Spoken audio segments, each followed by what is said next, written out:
Hello, welcome back to Autobarn. It's been a while since we've done a check-in of the cars that I've currently got that I'm trying to keep on the road, exclusively Peugeots. So I thought I'd make this video sort of catch up with where we are with them.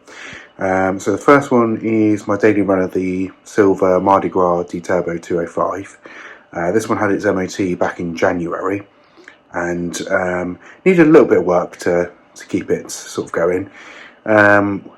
Primarily on the advisories though was it needed a little bit of welding doing, which I already knew about. The passenger side rear door frame needed a weld there because it's gone very crispy.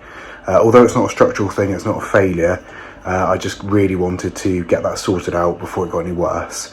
But one thing I did notice when I was sort of in the engine bay was both sides of the inner wings had gone through.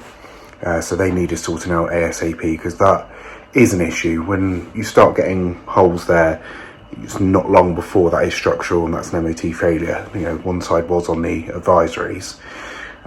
So that's now sorted.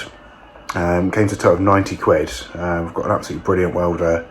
He does my work for me down here in Plymouth. Extremely reasonable rate, and great at what he does. You know, I'll upload the photos of the work that he's done. For the price, I think it's absolutely brilliant. So that we don't have to worry about that. We've got welding sorted on that one, and that car really is now welded shut, so we don't really have to worry about any structural issues on that one moving forward. Next up was the red 206, the early S-Reg one.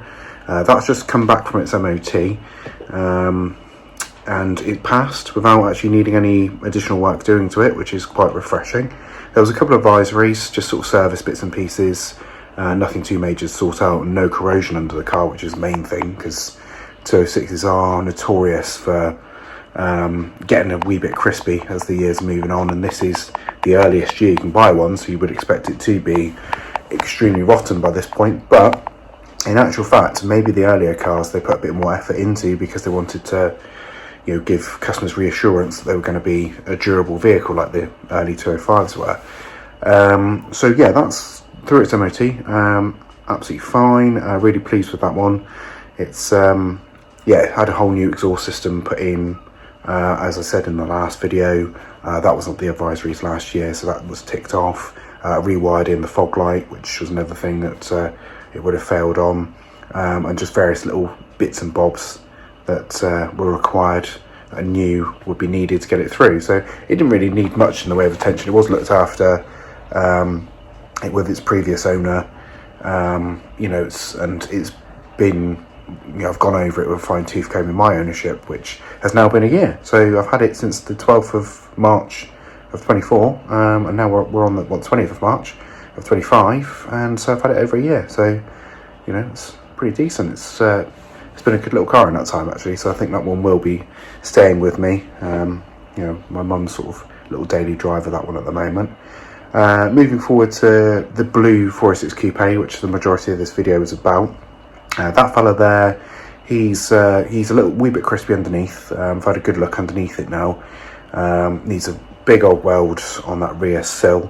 That will get done. Thankfully it's not too catastrophic, the more I look at it. And if you want to look at the rust underneath the car, it's on running along the sills at the back. It's not rotten there, it's just a wee bit rusty, so it's nothing that I can't sort of wire brush out and then put a bit of cure rust over the top and a bit of stone chip, and it should be fine. Looking at the exhaust, I thought that was actually that had come away from the actual centre pipe to the back box, but it hasn't. It's actually just come away at a bracket, so I could tie that back up ready for when it has to go in to have the MOT. Other obvious things are that the two front tyres are now flat, but my friend Mike and I are changing over the wheels from his silver coupe, which failed its MOT last year. It's uneconomical to repair, so we're going to take a couple of little bits off that one, put them on the blue one to help its chances get through the MOT. I'm going to put a timing belt on it as well, and, you know, see what comes out really. If it turns out we can get it back on the road, I will be selling that one to Mike as a sort of a replacement of his silver one. You know, get it all done properly this time around so he doesn't have a surprise on the next MOT bill. But moving forward, he's got a Mardi Gras D-Turbo 205, another silver one, which we picked up last year, which was a replacement for a red 205 he had that again was uneconomical to repair.